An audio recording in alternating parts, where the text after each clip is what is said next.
আমরা আসলে খোঁজ পেয়েছি আলাদিন কাকার। আলাদিন কাকা আসলে একটু জোরে বলতে হবে যে এই যে কলা বাগানটা করেছেন, হ্যাঁ, কলা বাগান করতে হলে প্রথমে কি করতে হয়? প্রথমে কি করছি, প্রথমে আপনার এই গর্ত করছি, গর্ত করে গোবর দিছি, গোবর দিয়ে তারপরে সার দিয়ে এটা খাড়াই আসছি 15-20 দিন।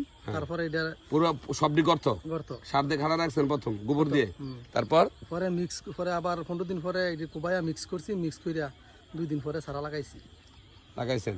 তো চারা যে লাগাইছেন এখন কত মাস হয়েছে চারার? সারা লাগাইছি 3 মাস হয়েছে। 3 মাস না?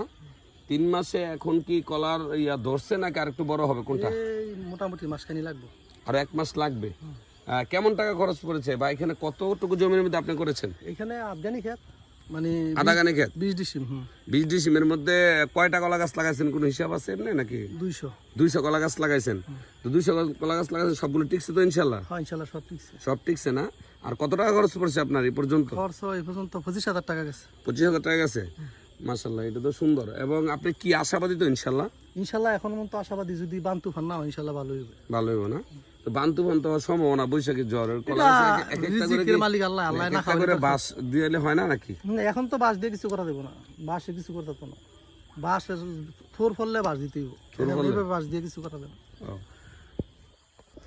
বিভিন্ন সময় আমি কিন্তু আপনাদের মাঝে তুলে ধরার চেষ্টা করছি এইরকম সুন্দর সুন্দর দৃশ্য। আজকে তুলে ধরলাম যে আলাদিন কাকার যে কলা বাগানটি, আসলে উনি অনেক পরিশ্রম করে এই কলা বাগানটি করেছেন। আসলে হ্যাঁ, অনেক সুন্দর। আপনি যদি এখানে আসেন ভালো লাগবে। আর যদি কলা ধরে তাহলে তো আমি আপনাদেরকে দেখাবো ইনশাল্লাহ কত টাকা।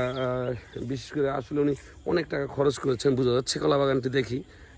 তো গ্রাম অঞ্চলে এরকম সুন্দর সুন্দর জিনিসগুলো দেখতে অবশ্যই পাশে থাকবেন। আপনাদের কাছে তুলে ধরার চেষ্টা করি এই যে দৃশ্যগুলো। হ্যাঁ, আজকে আপনাদের মাঝে তুলে ধরলাম আলাদিন কাকার যে কলা বাগানটি। আসসালামু আলাইকুম রহমতুল্লাহ বরকাতুহু। তো বাঁশ দিতে গেলে অনেক টাকা দরকার, কারণ যে কোনো মতো জর্দবান তো রিক্স না, সবচেয়ে রিক্স।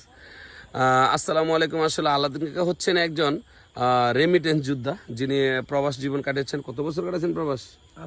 18 বছর প্রবাস জীবন কাটিয়ে গ্রামে এসে একটি খামার দিয়েছেন গরুর, তারপরে বিভিন্ন সবজিও করে থাকেন, তারপরে আল্লাহর রহমতে যে কলার বাগানটি দিয়েছেন। তো আপনারা যারা প্রবাস থেকে চিন্তা করেন যে কি করব, তাহলে আলাদিন কাকার মতামত নিতে পারেন। তিনি কি করেন, কেমন আছেন সবকিছু মিলে কাকা? বাড়িতে এই চলতাছি আলহামদুলিল্লাহ, জীবন চালানো যায় নাকি? ইনশাআল্লাহ। হ্যাঁ জি। ওইখানে গেন্ডারি ক্ষেত করছি একটা। গেন্ডারি ক্ষেত করছেন না? তারপর দেখলাম বাদাম ক্ষেত, গেন্ডারি ক্ষেত, তারপর হচ্ছে কলা ক্ষেত। তত সব কিছু মিলিয়ে আলাদিন কাকা ভালো আছেন। আপনারা যারা এমডিএন যোদ্ধা রয়েছেন চিন্তা করেন কী করবেন, তবে আলাদিন কাকার মতো এরকম উদ্যোক্তা হন, ইনশাল্লাহ আশা করি আপনাদের সমস্যার সমাধান হবে, তাই না? ইনশাআল্লাহ। সবাই ধন্যবাদ আলাদিন কাকা। দেখুন এই যে কলার গাছের নিচে বিভিন্ন ধরনের পেনা দেওয়া হয়েছে জোরের জন্য, এই যে দেখুন। আর এই যে কলা বাগানটি অসাধারণ। আমাদের ব্রাহ্মণবাড়িয়া বাঞ্ছারামপুর থানার অর্থাৎ আইপুর মধ্যপাড়াতে কলার বাগানটি রয়েছে।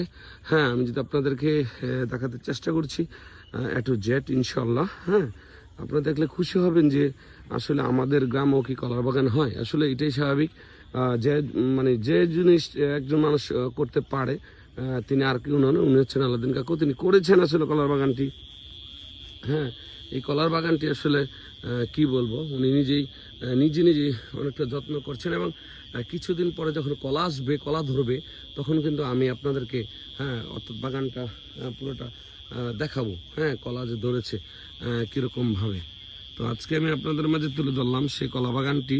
হ্যাঁ, যতটুকু পারছি ইনশাল্লাহ চেষ্টা করছি আসলে তুলে ধরার জন্য এ টু জেড। এই যে দেখুন আলাদিন কাকু যে কলা বাগানটি করেছেন, আসলে ওনার কত টাকা খরচ পড়েছে বা কী হয়েছে আমি একসময় এসে আবার রিপোর্ট করবো ইনশাল্লাহ। হ্যাঁ, দেখাতে চেষ্টা করছি। আসলে আমার কাছে অনেকটা ভালো লাগছে আসলে এই যে এইসব গ্রাম অঞ্চলে কলার বাগান, বিভিন্ন ফসলের। হ্যাঁ, আমার কাছে সত্যি অনেক ভালো লাগে এই জিনিসগুলো দেখতে, গ্রামের এই দৃশ্যগুলো দেখতে সত্যি আমার অবাক লাগে। আমি আপনাদের মাঝে তুলে ধরি বিভিন্ন সময় এই জিনিসগুলা। আপনারা অনেকে দূরে থাকেন, অনেকে এই দৃশ্যগুলো গ্রামের মন চায় দেখতে, কিন্তু পারেন না। হ্যাঁ, বিশেষ করে যারা প্রবাসী বাইরে রয়েছে অনেকে দেখেন। ধন্যবাদ সবাইকে। আলাদিন গাছ আরেকটা জিনিস, আলাদিন কাকার কাছে আরেকটা জিনিস জানতে চাই, এটা মূলত কি কলার গাছ? এটা কি কলা? অরিজিনাল সাগর যেটা, অরিজিনাল সাগর, যেটা আমরা নরসিংদী থেকে। এটা অরিজিনাল সাগর। গাছগুলো কোথা থেকে আনছেন? নরসিংদী থেকে। নরসিংদী থেকে আনছেন না? ফাইন। এখন মানে জ্বর তুফানের জন্য একটু ভয়, তাছাড়া হ্যাঁ আমরা ইনশাল্লাহ অন্য কোনো সমস্যা নাই, আলহামদুলিল্লাহ সব ঠিক আছে, গাছ মাছ সব ঠিক আছে, জি সব ওকে, খালি জ্বর তুফানটাই তুমি একটু ভয় করে না। হ্যাঁ। যাক, তারপরে আমরা সবাই আলাদা ওইটা জন্য রিজিকের মালিক আল্লাহ, যদি আল্লাহ খাওয়ায় খাইতে পারবো না। জি, রিজিকের মালিক আল্লাহ উপরওয়ালা যিনি, উনি যদি খাওয়ায় তাহলে আমরা খাবো ইনশাল্লাহ সবাই। তো ইনশাল্লাহ আল্লাহ দিগাকার জন্য দোয়া করবেন। অনেক কষ্ট করে, অনেক পরিশ্রম করে আজকের এই জমিটা তিনি করেছেন। তো সবাইকে অসংখ্য ধন্যবাদ। আসসালামু আলাইকুম রহমতুল্লাহ বরকাতুহু। ব্রাহ্মণবাড়িয়া বাঞ্ছারামপুর থানার আইপুরে যে একটা কলার বাগান রয়েছে, দেখুন এখানেও কলার বাগানটি অসাধারণ দেখতে, আসলে কি বলবো, অসাধারণ। কলা কিন্তু কিছুদিন পরেই ধরবে। বাগানটা আমার কাছে অনেকটা ভালো লেগেছে।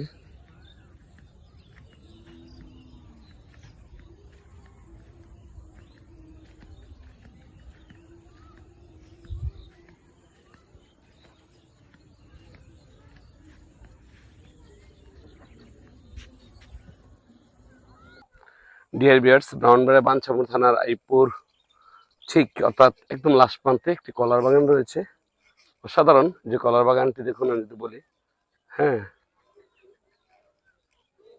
অসাধারণ। যে বিশাল বড় বাগানটি, অনেক বড়।